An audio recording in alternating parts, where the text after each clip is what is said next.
الحمدللہ درس قرآن کی یہ نشست نمبر 338 ہے۔ اس سے پہلے الحمدللہ سورہ الجاثیہ مکمل ہوئی اور 25واں پارہ بھی پورا کیا۔ آج انشاءاللہ تعالی 26ویں سپارے سے آغاز ہوگا۔ یہ سورہ الاحقاف ہے۔ یہ سورہ مقدسہ مکہ مکرمہ میں نازل ہوئی۔ اس میں 35 آیات اور 4 رکوع ہیں۔ اس سورہ مقدسہ کا آغاز بھی حروف مقطعات سے کیا گیا ہے۔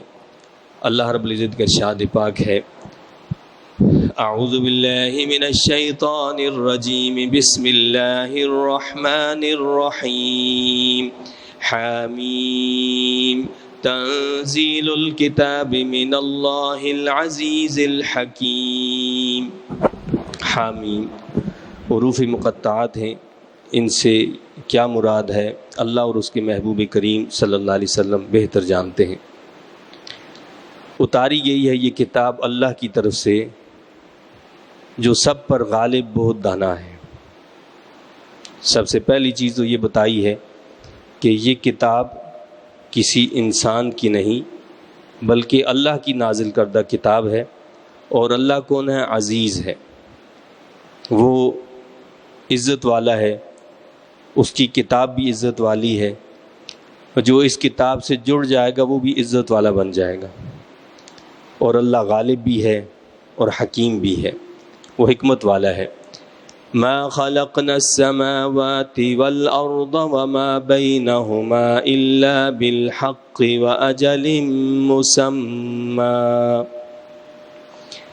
نہیں پیدا فرمایا ہم نے آسمانوں اور زمین کو اور جو کچھ ان کے درمیان ہے مگر حق کے ساتھ اور مدت مقرر تک۔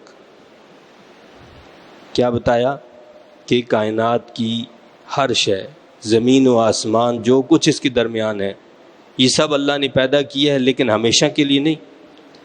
یہ ایسا نہیں کہ ہمیشہ باقی رہے گا۔ فرمایا کہ اجل مسمى، اس کی ایک میعاد مقرر ہے، اس کی ایک ایکسپائری ڈیٹ ہے۔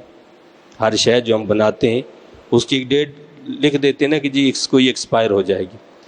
اسی طرح رب کائنات نے ساری کائنات کو بنایا ہے اور اس کائنات کی ایک ایکسپائری ڈیٹ ہے، جس دن یہ ساری کائنات فنا ہو جائے گی، ختم کر دی جائے گی۔ والذین کفروا عما انذروا معرضون، اور کفار اس چیز سے جس سے انہیں ڈرایا جاتا ہے روگردانی کرنے والے ہیں۔ اللہ کی توحید کو نہیں مانتے، اللہ کے نبی کی رسالت کو نہیں مانتے، آخرت میں دوبارہ اٹھ جانے کو تسلیم نہیں کرتے اور اس سے روگردانی کرتے ہیں۔ قل ارأيتم ما تدعون من دون الله أروني ماذا خلقوا من الأرض أم لهم شرك في السماوات۔ فرمائیے کفار، کبھی تم نے غور سے دیکھا ہے جنہیں تم اللہ کے سوا خدا سمجھ کر پکارتے ہو؟ بھلا مجھے بھی تو دکھاؤ جو پیدا کیا انہوں نے زمین سے، یا ان کا آسمانوں کی تخلیق میں کچھ حصہ ہے۔ کفار جو تھے وہ بتوں کی پوجا کرتے تھے۔ کعبۃ اللہ میں 360 بت رکھے ہوئے تھے جن کی عبادت کی جاتی تھی، جن کی پوجا کی جاتی تھی اور جن کو اللہ کا شریک ٹھہرایا جاتا تھا۔ تو اللہ نے فرمایا کہ ذرا غور تو کرو، کیا کائنات میں کوئی چیز انہوں نے بنائی ہے؟ اگر بنائی ہے انہوں نے کوئی چیز تو لا کر دکھا دو کہ کون سی چیز انہوں نے بنائی ہے۔ یا پھر ان کا اللہ کی اس مخلوق میں، اس کائنات میں، یہ زمین و آسمان جو تخلیق کی، اس میں کہیں کوئی ان کا حصہ ہے تو بتا دو کون سے حصے میں یہ شریک ہیں۔ ایتونی بکتاب من قبل ھذا او اثارۃ من علم ان کنتم صادقین۔ لاؤ میرے پاس کوئی کتاب جو اس سے پہلے اتری ہو، یا کوئی دوسرا علمی ثبوت اگر تم سچے ہو۔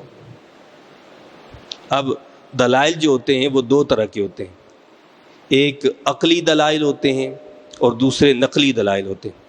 تو اللہ پاک نے یہاں یہ فرمایا کہ ایتونی بکتاب من قبل ھذا وسارۃ من علم ان کنتم صادقین، یعنی تم کوئی عقلی دلیل لے آؤ یا نقلی دلیل لے آؤ، اس قرآن سے پہلے جو کتابیں نازل کی اللہ تعالیٰ نے، تورات ہے، انجیل ہے، زبور ہے، لاؤ اس میں کہیں دکھا دو کہ اجازت دی ہو کہ اللہ کے سوا کسی اور کو اپنا معبود بنا لو یا اللہ کے سوا کسی اور کی عبادت کرو۔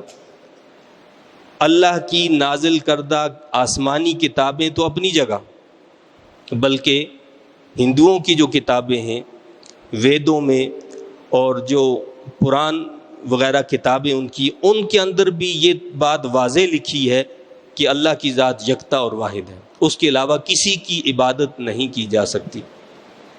جب ان کی مذہبی کتابوں میں جو ہندو ہیں جن کے پاس آسمانی کتابیں نہیں ہیں، ان کے اندر بھی یہی لکھا ہے کہ اللہ واحد و یکتا ہے، اسی کی عبادت کی جائے، تو پھر تم کس طرح ان بتوں کی اور اللہ کو چھوڑ کر دوسری چیزوں کی عبادت کرتے ہو؟ تو کیا فرمایا کہ کوئی کتاب لے آؤ اس سے پہلے اتری ہو، یا کوئی دوسرا علمی ثبوت تم اگر سچے ہو لے آؤ تمہارے بڑوں سے، یعنی اسارہ کہتے ہیں باپ دادا سے کوئی چیز منتقل ہوئی ہو، لیکن وہ باپ دادا سے منتقل ہونے والی بات کو ایسے تسلیم نہیں کیا جائے گا۔ من علم، اس کی بنیاد علم پر ہو، وہ صحیح طریقے سے ثابت ہو، اللہ کے کسی نبی سے کوئی ایسی بات ثابت ہو، اللہ کے نیک صالحین بندوں سے کوئی ایسی بات ثابت ہو جو صحیح اور مستند طریقے سے ثابت ہو، وہ بات پیش کر دو، تو پیش نہیں کر سکے۔ تو یہ بات ہمیں بھی سوچنی چاہیے اور سمجھنی چاہیے کہ علمی دلیلیں جو ہوتی ہیں وہ عقلی اور نقلی ہوا کرتی ہیں، عقل اور نقل سے کسی ایک نہ ایک چیز سے ثابت ہونی چاہیے۔ بعض مرتبہ لوگ جو ہیں کسی بات کے بارے میں صرف اتنا کہہ دیتے ہیں جی بس بزرگوں نے ایسا فرمایا ہے، تو بزرگوں نے ایسا کوئی چیز اگر فرمائی ہے تو وہ مستند طریقے سے ثابت ہو، بتاؤ اس کا مستند طریقہ، علمی بنیادوں پر وہ چیز موجود ہو اور وہ روایت در روایت صحیح طور پر اسناد کے ساتھ منتقل ہوئی ہو تو اس پر بات کی جا سکتی ہے۔ لیکن صرف یہ کہہ دینا کہ جی بس یہ وہم خیال، اس پر کسی چیز کی بنیاد نہیں رکھی جا سکتی۔ وَمَنْ أَضَلُّ مِمَّنْ يَدْعُو مِن دُونِ اللَّهِ مَن لَّا يَسْتَجِيبُ لَهُ إِلَى يَوْمِ الْقِيَامَةِ وَهُمْ عَن دُعَائِهِمْ غَافِلُونَ۔ اور کون زیادہ گمراہ ہے اس بدبخت سے جو پکارتا ہے اللہ کو چھوڑ کر ایسے معبود کو جو قیامت تک اس کی فریاد قبول نہیں کر سکتا، اور وہ ان کے پکارنے سے ہی غافل ہیں۔ یعنی کچھ معبود تو وہ ہیں جو بیچارے بے جان ہیں، جیسے کعبۃ اللہ میں نے کہا کہ 360 بت رکھے تھے بے جان، تو وہ تو غافل ہیں، ان کو تو پتہ ہی نہیں کہ ان کو کوئی معبود مانتا ہے۔ لیکن اگر کوئی ایسے معبود ہیں کہ جن کو خبر بھی ہوگی، وہ قیامت کے دن انکار کر دیں گے۔ کئی لوگوں نے حضرت عیسیٰ علیہ السلام کو معبود بنا رکھا ہے، حضرت عزیر علیہ السلام کے بارے میں ایسے اقوال ہیں، کئی لوگوں نے فرشتوں کو اپنے جو ہے معبود بنایا ہے۔ تو فرشتے تو یہ جواب دیں گے کہ انہوں نے ہماری عبادت نہیں کی، انہوں نے تو جنات اور شیاطین کی عبادت کی ہے۔ اور وہ اللہ والے جن کو لوگ پوجتے رہے تو وہ کیا کہیں گے کہ انہوں نے ہماری عبادت نہیں کی، انہوں نے اپنے خواہشات نفسانی کی عبادت کی ہے۔ اس لیے کہ اللہ والوں نے تو کبھی یہ تعلیم نہیں دی کہ اللہ کو چھوڑ کر کسی اور کی عبادت کی جائے۔ اللہ والے تو کہلاتے وہی ہیں کہ جو لوگوں کو اللہ کی طرف بلاتے ہیں کہ تم سب کو چھوڑ کر اللہ کی طرف آ جاؤ۔ تو فرمایا کہ وہ اس سے زیادہ گمراہ کون ہے کہ جو پکارتا اللہ کو چھوڑ کر ایسے معبود جو قیامت تک اس کی فریاد قبول نہیں کر سکتا، اور وہ ان کے پکارنے سے ہی غافل ہیں۔ لیکن یہاں اس بات کا سمجھنا بھی ضروری ہے کہ بعض لوگ ایسی آیات کو دلیل بنا کر نعوذ باللہ اہل سنت پر جو ہے وہ طرح طرح کی باتیں بناتے اور کرتے ہیں۔ اہل سنت کا ہرگز کسی بھی کا یہ عقیدہ نہیں ہے کہ کوئی بزرگ، کوئی ولی، کوئی نبی نعوذ باللہ معبود یا خدا ہے۔ جب آقا دو جہاں حضور انور صلی اللہ علیہ وسلم کے بارے میں یہ عقیدہ ہے کہ وہ اللہ کے بندے ہیں، اللہ کے آخری رسول ہیں، عبد کامل ہیں، تو آپ کے بعد پھر کون رہ جاتا ہے کہ جس کو کوئی کہے کہ وہ معبود ہے؟ تو اللہ کے نبی صلی اللہ علیہ وسلم کو بھی کیا ہے؟ ہم اللہ کا بندہ مانتے ہیں اور اللہ کا آخری رسول تسلیم کرتے ہیں۔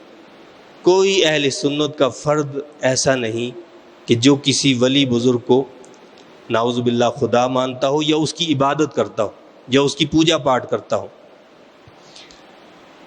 اور یہ اللہ والے لوگ جو ہیں، ان کے بارے میں پوری امت مسلمہ کا عقیدہ ہے کہ وہ اللہ کی عطا سے سنتے بھی ہیں، وہ صرف غافل نہیں ہوتے، وہ سنتے بھی ہیں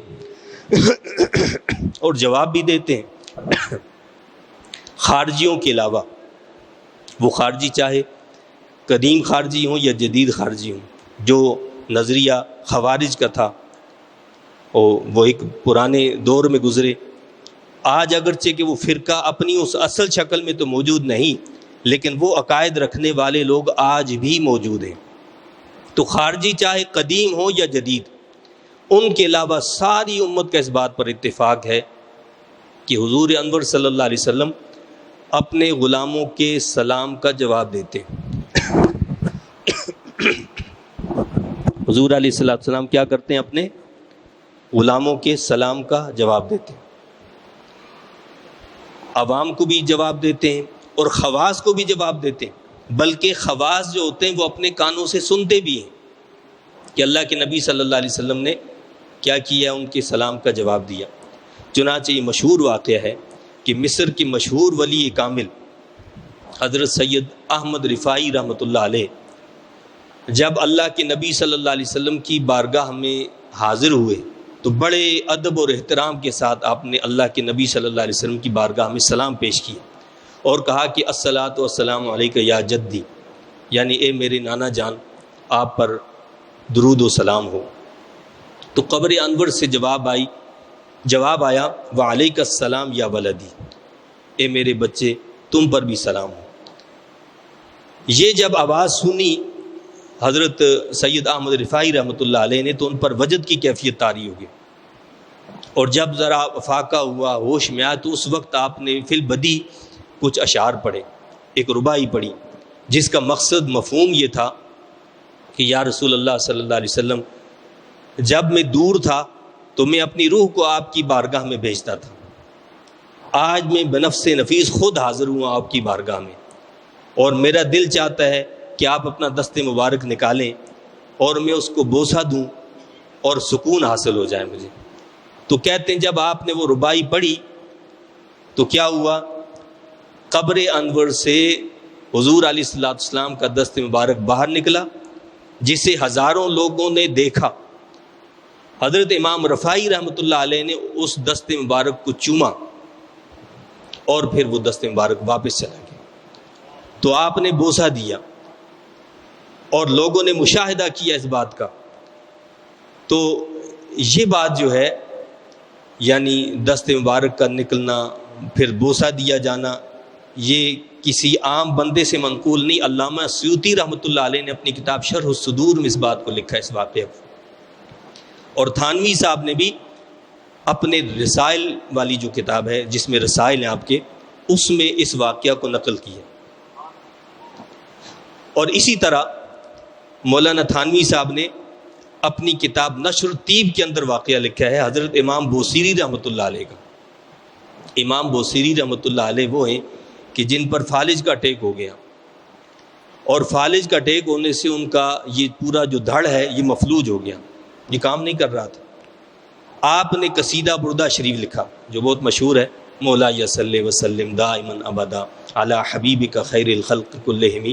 تو پوری کتابیں بھی آپ ملتی ہیں بازار میں، تو یہ پورا ایک قصیدہ بردہ شریف آپ نے پڑھا اور اللہ کے نبی صلی اللہ علیہ وسلم کی بارگاہ میں پیش کیا۔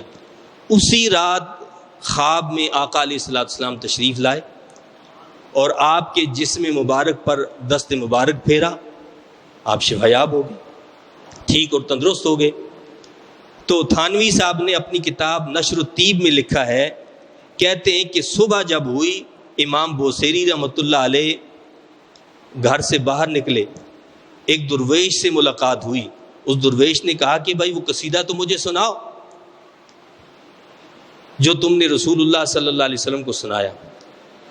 تو کہتے ہیں کہ امام بوصیری رحمۃ اللہ علیہ نے عرض کی، آپ نے فرمایا کہ کون سا قصیدہ بھائی، کیونکہ یہ قصیدہ تو آپ نے خود کہا آپ جانتے تھے اور اللہ جانتا تھا، اور اللہ کے نبی صلی اللہ علیہ وسلم کی بارگاہ میں اس قصیدے کو پیش کیا تھا اور کسی کو کوئی اطلاع نہیں تھی اس کی. تو پوچھا بھائی کون سا قصیدہ؟ تو انہوں نے اس کا پہلا شعر پڑھا کہ یہ والا قصیدہ جو ہے. کہا کہ تمہیں کیسے پتہ چلا؟ تو ان بزرگ نے کہا، اس درویش نے یہ کہا کہ اللہ کی قسم جب اس قصیدے کو اللہ کے نبی صلی اللہ علیہ وسلم کی بارگاہ میں پیش کیا جا رہا تھا اور اللہ کے نبی صلی اللہ علیہ وسلم اس قصیدے کو سن کر خوش ہو رہے تھے، میں نے اسی وقت اس کو سنا ہے. میں نے اسی وقت اس قصیدے کو سنا ہے. تو یہ نشر طیب کے اندر جو ہے انہوں نے یہ قصیدہ جو ہے وہ اس واقعہ کو لکھا ہے. اور اس قصیدے کا ایک شعر یہ ہے جو امام بوصیری رحمۃ اللہ علیہ نے فرمایا ہے. آپ کہتے ہیں یا اکرم الخلق مالی من الوذ به سواک عند حلول الحادث العممی. یعنی اس کا مطلب یہ ہے کہ مخلوق میں سب سے زیادہ سخی ذات، مصائب و آلام کے وقت حضور کے بغیر میں کس کے دامن میں پناہ لے سکتا ہوں؟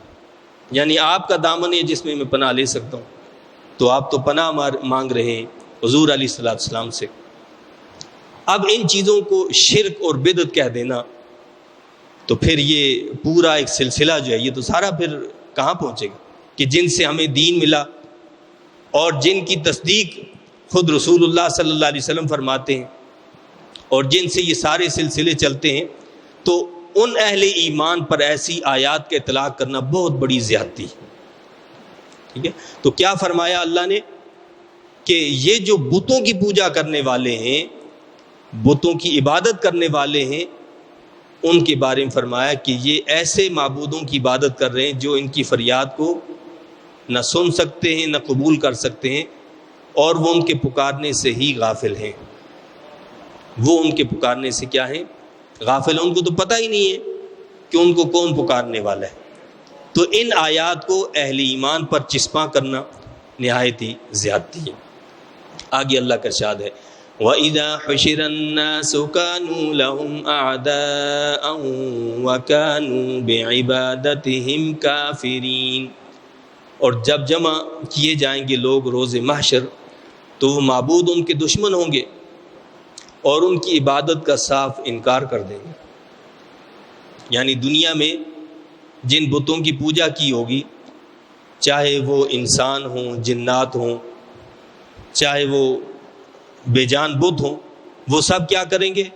ان کے دشمن بن جائیں گے اور ان کی عبادت کا صاف انکار کر دیں گے کہ ہماری انہوں نے عبادت نہیں کی. جیسے میں نے بتایا کہ فرشتے کہیں گے کہ انہوں نے ہماری نہیں بلکہ جنات اور شیاطین کی عبادت کی ہے، اور اللہ والے یہ کہیں گے کہ انہوں نے ہماری عبادت نہیں کی، اپنی خواہشات کی عبادت کی ہے. اور جو بے جان بت ہوں گے، مورتیاں ہوں گی، سورج چاند ہوں گے، وہ کیا کہیں گے؟ ہمیں تو خبر ہی نہیں ہے کہ کس نے ہماری عبادت کی، ہمیں تو پتہ ہی نہیں ہے. وَإِذَا تُتْلَى عَلَيْهِمْ آيَاتُنَا بَيِّنَاتٍ قَالَ الَّذِينَ كَفَرُوا لِلْحَقِّ لَمَّا جَاءَهُمْ هَذَا سِحْرٌ مُبِينٌ. اور جب پڑھی جاتی ہیں ان کے سامنے ہماری آیتیں جو روشن ہیں تو کہتے ہیں کفار حق کے بارے میں جب ان کے پاس آیا کہ یہ کھلا جادو ہے. یعنی اس بات کو کفار بھی مانتے تھے کہ کلام اللہ میں، اللہ کے کلام میں جادو جیسا اثر ہے. ہم لوگوں پر اثر نہیں ہوتا ہے، کافر مانتے ہیں کہ اس کا اثر ہے جادو جیسا اثر. جیسے جادو فوراً اثر انداز ہو جاتا ہے، اسی طرح اللہ کا کلام بھی اثر دکھاتا ہے، اس کا اثر ہوتا ہے، ہر ایک پر اثر ہوتا ہے. دل مردہ ہو جائیں تو ایک الگ بات ہے، پھر اس کے اثر کا کوئی پتہ نہیں چلتا. لیکن جس کا ضمیر ذرا سا بھی زندہ ہو وہ کلام الہی سے متاثر ہوئے بغیر نہیں رہ سکتا. اور اس کی دوسری وجہ جادو کہنے کی یہ بھی تھی کہ وہ کہتے تھے کہ چونکہ جادوگر جو ہوتا ہے اس کا کام کیا ہوتا ہے وہ میاں بیوی میں نا اتفاقی پیدا کر دیتا ہے، رشتہ داروں میں نا اتفاقیاں پیدا کر دیتا ہے. تو وہ کہتے تھے کہ جی جو اس کلام کو مانتا ہے وہ سب سے جدا ہو جاتا ہے، اپنے رشتہ داروں کو چھوڑ دیتا ہے، ماں باپ کو چھوڑ دیتا ہے. اس لیے وہ اللہ کے کلام کو کیا کہتے تھے؟ ھذا سحر مبین، یہ تو کھلا جادو ہے. ام یقولون افترا، کیا وہ کہتے ہیں کہ نبی نے اس کو خود گھڑ لی ہے، کہتے ہیں خود بنا لی ہے. تو اللہ کے نبی صلی اللہ علیہ وسلم نے فرمایا کہ میں نے خود اگر بنایا ہے تو چیلنج دے دیا کئی مرتبہ تمہیں کہ اس جیسا کلام پیش کر دو. اگر میں نے بنایا ہے تو اس جیسا کلام پیش کر دو. قل ان افتریتہ فلا تملکون لی من اللہ شیئا، فرمائیے اگر میں نے اس کو خود گھڑا ہے تو تم اس طاقت کے مالک نہیں کہ مجھے اللہ سے چھڑا لو. یعنی میں اللہ پر کیسے بہتان باندھ سکتا ہوں؟ کلام میرا اور میں کہوں کہ اللہ نے بھیجا، اور میں اللہ کی طرف نعوذ باللہ کوئی ایسی بات منسوب کروں تو اللہ سے مجھے پھر کون چھڑا سکتا ہے؟ اس لیے کہ اللہ تعالیٰ پر جو کذب باندھتا ہے، جو جھوٹ باندھتا ہے، اللہ اس کو ذلیل و رسوا کرتا ہے. مرزا قادیانی نے جھوٹا نبوت کا دعویٰ کیا، اللہ نے اسے دنیا میں بھی ذلیل کیا اور آخرت میں رسوا ہوگا ہی ہوگا. دنیا میں بھی جتنی اس نے پیشن گوئیاں کی، جتنی باتیں کی، جو کچھ اس نے لکھا، جو اس کا کردار تھا، اسی سے اللہ نے اس کو ذلیل و رسوا کر دیا. تو جو اللہ پر جھوٹ باندھتا ہے، اللہ کے ساتھ جھوٹ کو منسوب کرتا ہے، اللہ پاک اسے دنیا میں بھی ذلیل و رسوا کر دیتا ہے. هو اعلم بما تفیضون فیہ، وہ خوب جانتا ہے جن باتوں میں تم مشغول ہو. کفی بہ شہیدا بینی و بینکم، وہ کافی ہے بطور گواہ میرے درمیان اور تمہارے درمیان. وَهُوَ الْغَفُورُ الرَّحِيمُ، اور وہ بہت بخشنے والا اور ہمیشہ رحم فرمانے والا ہے.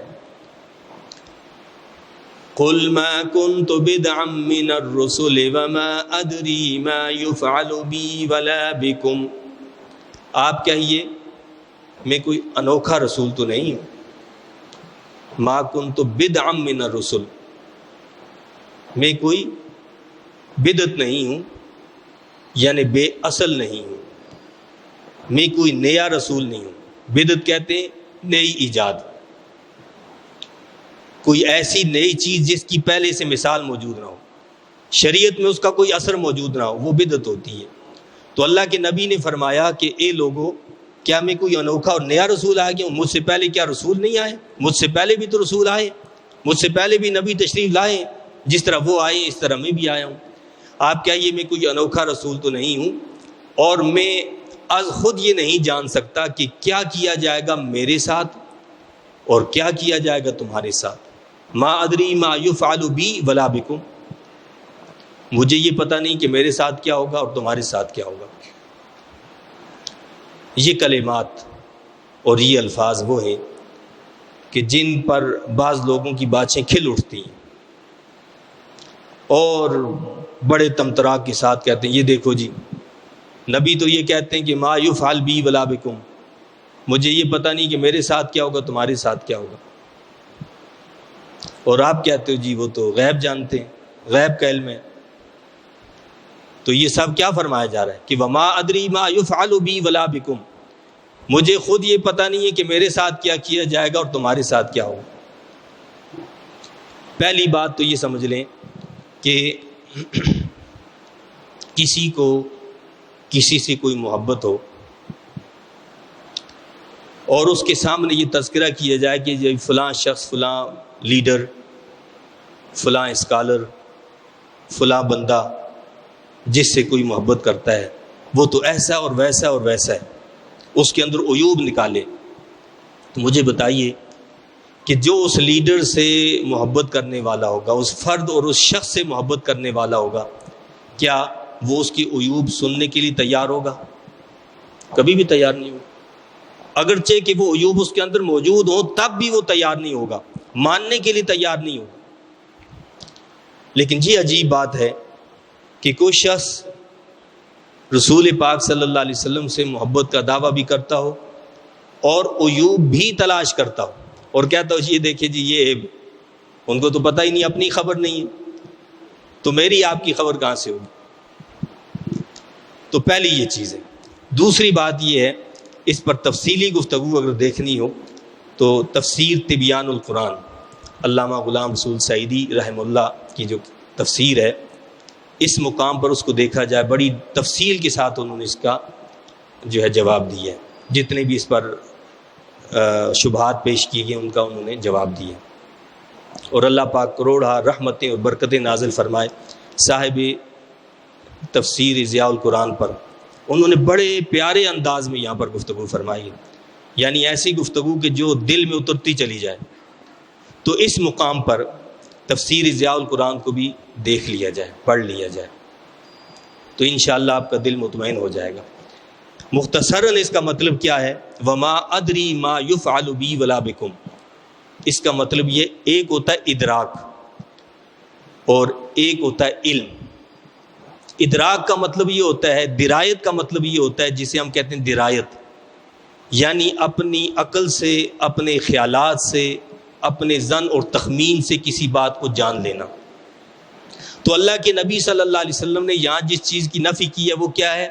ما ادری ما یفعل بی، میں اپنی عقل سے، میں اپنے آپ سے یہ نہیں جان سکتا، نہ مجھے خبر ہے کہ میرے ساتھ کیا ہوگا اور تمہارے ساتھ کیا ہوگا، میں اپنی عقل کے ذریعے سے نہیں جان سکتا۔ ہاں میں جانتا ہوں تو کس سے؟ ان اتبع الا ما یوحى الی وما انا الا نذیر مبین، میں تو پیروی کرتا ہوں جو وحی میری طرف کی جاتی ہے۔ نفی جو ہے وہ کس کی ہے؟ درایت کی نفی کی ہے، علم کی نفی نہیں کی، یعنی عقلی طور پر خود سے جان لینا میں ایسا نہیں جان سکتا۔ اور اس بات کس بات کا ہے کہ یہ ساری چیزیں جان سکتا ہوں تو میں وحی الہی سے جان سکتا ہوں، اللہ کی وحی سے جانتا ہوں، اور یہی ہمارا عقیدہ ہے۔ کون کہتا ہے کہ اللہ کے نبی خود سے جان لیتے ہیں، خود سے پتہ چل جائے؟ کسی کا بھی عقیدہ نہیں کہ خود سے جان لیں۔ تو اللہ کے نبی نے ادراک کی نفی کی۔ آپ نے یہ نہیں کہا کہ ما اعلم ما یفعل بی، میں نہیں جانتا کہ میرے ساتھ کیا کیا جائے گا، بلکہ کیا فرمائے؟ ما ادری۔ اسی طرح ایک حدیث ہے بخاری شریف کی، اس میں بھی اللہ کے نبی نے یہی الفاظ استعمال کیے، ما ادری، میں اپنی عقل سے، اپنے خیالات سے، اپنی سوچ سے، اپنے ذاتی علم سے نہیں جان سکتا۔ ما ادری، ما اعلم کے الفاظ استعمال نہیں فرمائے۔ علم الگ ہے اور ادراک الگ ہے، اور بالفرض مان بھی لیا جائے کہ جی یہاں ادراک کا مطلب، یہاں درایت کا مطلب علم ہے، تو اس کا مطلب کیا ہوگا؟ اس کا مطلب یہ ہوگا کہ تفصیلی طور پر میں نہیں جانتا، اجمالی طور پر ساری باتوں کو جانتا ہوں۔ کیا مطلب ہوگا؟ تفصیلی طور پر میں نہیں جانتا، لیکن اجمالاً میں ہر شے کے بارے میں جانتا ہوں۔ وہ حدیث شریف ہے حضرت حذیفہ بن یمان رضی اللہ تعالیٰ عنہ، جن کو رازدار کہا جاتا ہے رسول اللہ صلی اللہ علیہ وسلم کا، بلکہ سیدنا عمر بن خطاب رضی اللہ تعالیٰ عنہ جب کسی کا جنازہ ہوتا تھا تو وہ حضرت حذیفہ بن یمان رضی اللہ تعالیٰ عنہ کے پاس جاتے تھے اور پہلے پوچھتے تھے بتاؤ کہ یہ شخص مومن ہے، منافق تو نہیں ہے، پھر نماز جنازہ پڑھتے تھے۔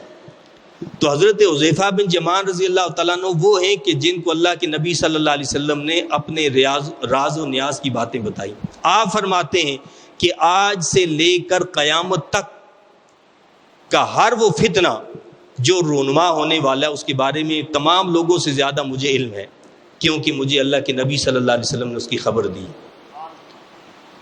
اس کی خبر اللہ کے نبی صلی اللہ علیہ وسلم نے مجھے دی ہے۔ تو یہاں جو بتایا کہ آئندہ کی باتیں درایت یعنی قیاس و خیال سے نہیں، میں نہیں جانتا اپنے قیاس سے آئندہ کی باتوں کو، آئندہ کل کیا ہوگا یا قیامت میں کیا ہوگا، یہ کیا میں اپنے وہم اور خیال سے نہیں جانتا، لیکن وحی سے معلوم ہوتی ہیں یہ ساری باتیں مجھے، میں وحی کے ذریعے سے جانتا ہوں۔ تو کیا مطلب ہوا کہ ما ادری سے درایت کی نفی کی، اور ما یوحى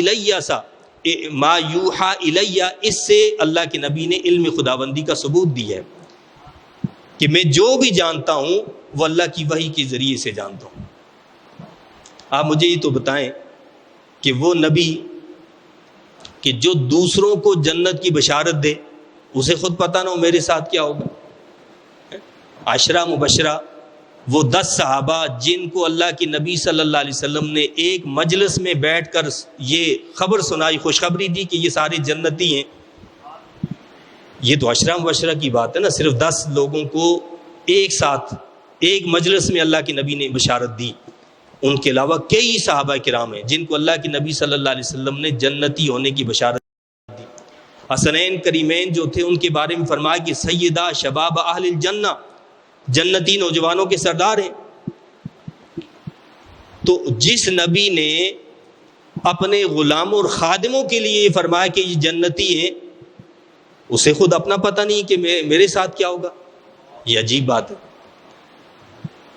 اور پھر اگر اس بات کو مان بھی لیا جائے کہ جی ایسے آپ کو پتہ نہیں ہے، علماء نے لکھا ہے یہ سورہ الاحقاف ہے، اور سورہ احقاف میں نے پہلے بتایا کہ یہ مکی ہے، مکہ میں نازل ہوئی ہے. اور اس کے بعد نازل ہوئی ہے سورہ الفتح، صلح حدیبیہ کے موقع پر، ہجرت کے بعد. اس میں اللہ نے فرمایا کہ لیغفر لک اللہ ما تقدم من ذنبک وما تأخر. اللہ نے آپ کے صدقے میں آپ کے اگلے اور پچھلے جو ہیں ان کے بھی گناہ معاف کر دیے. تو آپ کا تو مقام ہی بہت بلند ہے. آپ کے لیے تو اللہ نے خود بشارت دے دی. بلکہ مکی دور میں اللہ نے کیا فرمایا؟ وَلَلْآخِرَةُ خَيْرٌ لَكَ مِنَ الْأُولَى. اے محبوب آپ کی ہر آنے والی اگلی گھڑی پہلے سے بہتر ہوگی. اور مکی دور میں فرما دیا کہ اِنَّا أَعْطَيْنَاكَ الْكَوْثَرَ. اے محبوب ہم نے آپ کو حوض کوثر عطا کر دیا، یا آپ کو خیر کثیر عطا کر دی. اور بے شمار احادیث ہیں جن میں اللہ کے نبی صلی اللہ علیہ وسلم کو مقام محمود کا ذکر ہے کہ وہ آپ کو عطا کیا جائے گا، مقام شفاعت آپ کو ملے گا، لواء الحمد آپ کے دست مبارک میں ہوگا. اور سب سے پہلے آپ جو اللہ کی بارگاہ میں جو ہے سر بسجود ہوں گے. یہ ساری باتیں احادیث کے ذخیرے میں بھری پڑی ہیں. اور پھر بھی کوئی یہ کہتا ہے کہ وما ادری ما یفعل بی ولا بکم، کہ اللہ کے نبی کو تو یہ پتہ نہیں میرے ساتھ کیا ہوگا، تمہارے ساتھ کیا ہوگا. تو پھر اس کی عقل، سوچ اور خیالات پر ماتم ہی کیا جا سکتا ہے. تو بہرحال اللہ کے نبی صلی اللہ علیہ وسلم نے نہ صرف یہ کہ آخرت کی خوشخبریاں دیں، دنیا کی خوشخبریاں بھی دیں آنے والے وقت کی. غزوہ خندق کے موقع پر جب اللہ کے نبی صلی اللہ علیہ وسلم نے ایک وہ چٹان جو ٹوٹ نہیں رہی تھی، آپ نے جب کدال اٹھائی اور اس پر ایک کدال ماری تو اس سے ایک روشنی نکلی. تو آپ نے اس وقت کیا بشارت سنائی؟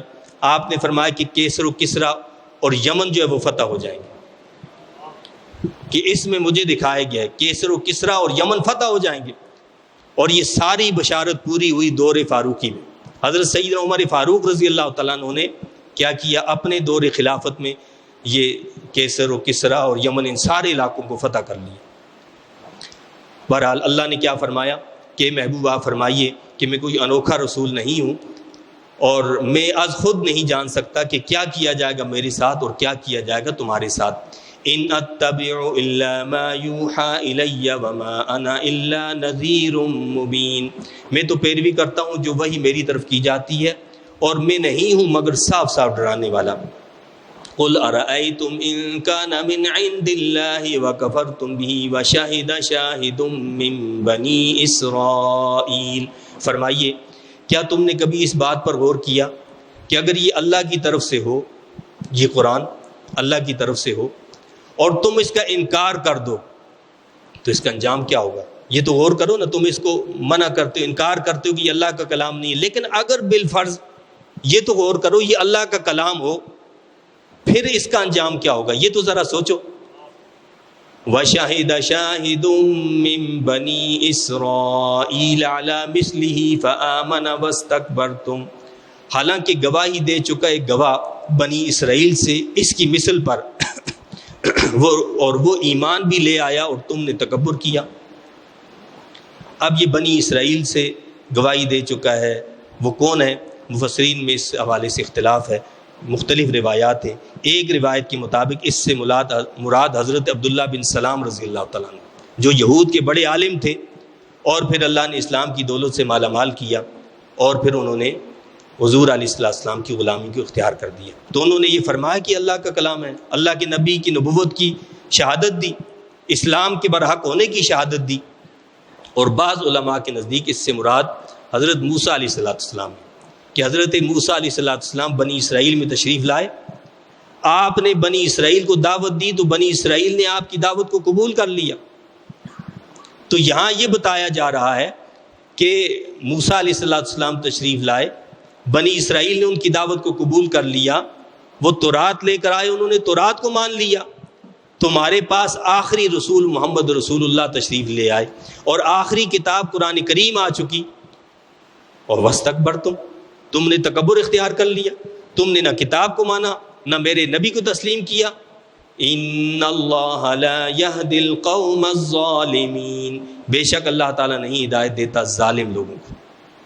تو جو ظالم لوگ ہوتے ہیں، اپنی جانوں پر ظلم کرنے والے ہوتے ہیں، اللہ پاک ان کو ہدایت نہیں دیا کرتا۔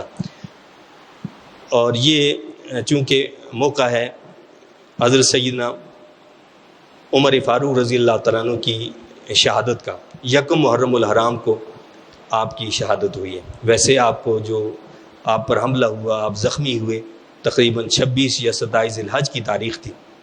تو اس مناسبت سے چند باتیں حصول برکت کے لیے آپ کے سامنے پیش کی جاتی ہیں کہ جیسے آپ نے سنا کہ اللہ پاک نے آپ کے ہاتھوں پر حضرت سید عمر فاروق رضی اللہ تعالیٰ عنہ کے ذریعے سے اہل اسلام کو بڑی فتوحات عطا فرمائی، یعنی 22 لاکھ مربع میل سے زائد رقبے پر آپ کی حکومت تھی،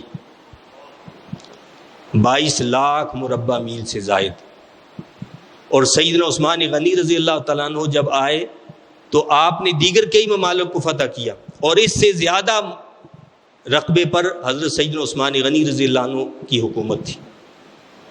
یہ اتنی بڑی سلطنت اللہ نے جو عطا فرمائی، یہ آپ جیسے لیڈر، آپ جیسے قائد کہ جن کو اللہ نے امت مسلمہ کے لیے رہنما بنایا، جن پر یورپی یونیورسٹیز میں اور دیگر غیر مسلموں کے اندر پی ایچ ڈی کی جا رہی ہیں، تحقیقات ہو رہی ہیں، اور ان کے مطابق اپنے نظام کو بنایا جا رہا، لیکن امت مسلمہ کی یہ محرومی ہے کہ اپنوں کو چھوڑ کر غیروں کے پیچھے بھاگ رہے ہیں، غیروں کی ہسٹری پڑھی جا رہی ہے اور اپنوں کی ہسٹری کو چھوڑا جا رہا ہے۔ آپ وہ عظیم الشان صحابی ہیں کہ جن کے بارے میں اللہ کے نبی صلی اللہ علیہ وسلم نے اللہ کی بارگاہ میں عرض کی، اللہم اعز الاسلام بعمر بن الخطاب، یا اللہ عمر بن خطاب کے ذریعے سے اسلام کو عزت عطا فرما۔ اللہ کے نبی نے آپ کے لیے دعا کی، یعنی ہر صحابی اللہ کے نبی کا مرید ہے، لیکن عمر بن خطاب رضی اللہ تعالیٰ عنہ مرید نہیں بلکہ مراد رسول صلی اللہ علیہ وسلم۔ جب آپ نے اسلام قبول کیا تو مسلمان چھپ چھپ کر عبادت کرتے تھے، تو آپ نے اسلام قبول کیا تو عرض کرنے لگے کہ یا رسول اللہ صلی اللہ علیہ وسلم، کیا ہم حق پر ہیں؟ فرمایا کہ بے شک ہم حق پر ہیں۔ تو فرمایا کہ جب ہم حق پر ہیں تو ہم چھپ کر کے عبادت کریں، ہم کھلے عام عبادت کریں گے۔